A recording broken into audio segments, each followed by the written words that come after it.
Hello friend, સ્વાગત છે તમારું મારી ગુજરાતી રસોઈ ટિપ્સ ચેનલમાં। તો આજે આપણે બનાવીશું મસાલા કુરકુરે પાસ્તા। તો ચાલો આપણે શરૂ કરીએ। તો એના માટે આપણે અડધી વાટકી આપણે અહીંયા ઘઉંનો લોટ લીધો છે।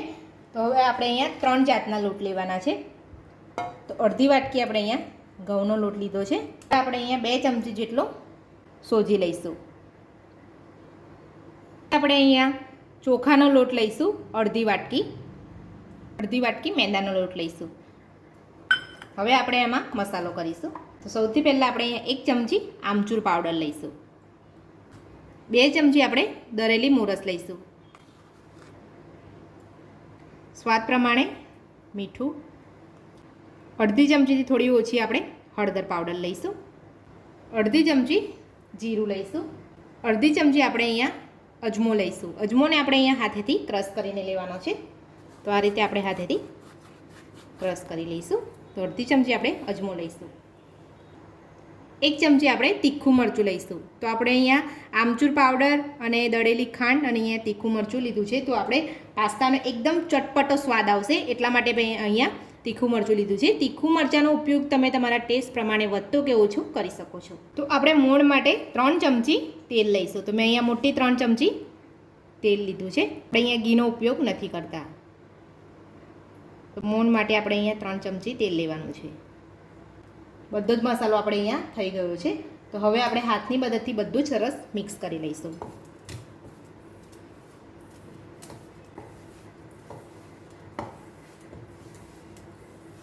તો આપણે તમે જોઈ શકો છો આપણે બધો જ મસાલા સાથે લોટને મિક્સ કરી લીધો છે અને આપણે અહીંયા મુઠ્ઠીવર એવું મોવણ આપણું માપનું છે એટલે આપણે અહીંયા મુઠ્ઠી પણ સરસ અહીંયા વળી ગઈ છે।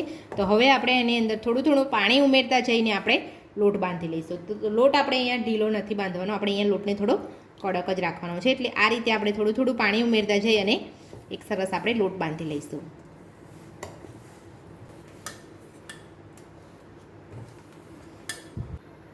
તો આપણો લોટ અહીંયા બંધાઈ ગયો છે, તમે જોઈ શકો છો। આપણે અહીંયા થોડો કડક જ લોટ બાંધ્યો છે, બહુ આપણે ઢીલો લોટ નથી બાંધવાનો। તો હવે આપણે એમાંથી થોડા નાના લુવા કરી લઈશું। હું તમને બતાવી દઉં છું।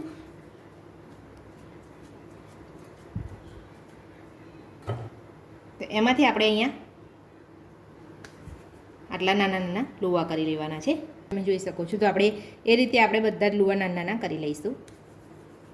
તો આપણે અહીંયા મોટા લુવા નથી રાખવાના, આટલા મીડિયમ જ લુવા રાખવાના છે। આપણે અહીંયા એક જ સાઇઝના આપણે નાના આપણે લુવા અહીંયા વાળી લીધા છે। તો હવે આપણે અહીંયા કુરકુરે પાસ્તા વાળી લઈશું। તો એના માટે અમે અહીંયા એક કાંટાવાળી ચમચી લીધી છે, એની ઉપર આપણે તમારે આંગળીની મદદથી બંને સાઈડ તમારે તેલ લગાવી લેવાનું છે। મેં અહીંયા તેલ લગાવી લીધેલું છે।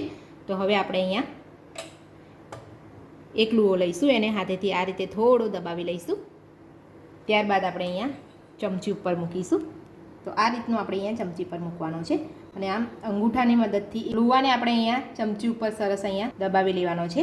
એકદમ ધીમા હાથેથી, આપણે દાબીને નહીં કરવાનું, નહીં તો નીચે લોટ નીકળી જશે અને ચોંટી જશે। તો હવે આપણે અહીંયા પાણી લીધું છે। તો પાણીની અંદર આપણે એક આંગળી આમ આ રીતે બોરવાની છે અને આ રીતે આપણે લોટ ઉપર થોડું પાણી લગાવવાનું છે। તો આ પાણી આપણે શેના માટે લગાવીએ છીએ એ પણ હું તમને કહી દઉં છું। તો આપણે આ રીતે પાણી લગાવવાનું કે જ્યારે આપણે પાસ્તા તળીએ ત્યારે તેલમાં ખુલી ના જાય।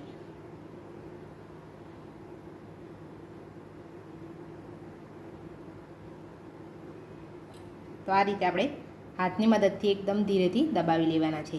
તો તમે જોઈ શકો છો આપણા પાસ્તા અહીંયા સરસ ચમચીની મદદથી સરસ બની ગયા છે।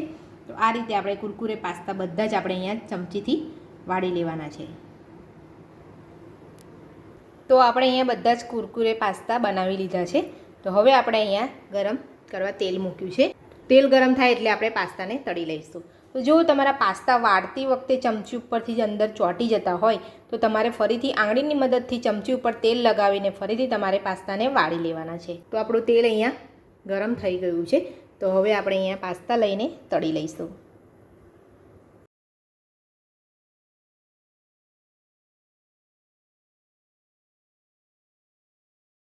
તો આપણે અહીંયા ધીમો ગેસ રાખીને આપણે અહીંયા બધા પાસ્તાને તળી લેવાના છે।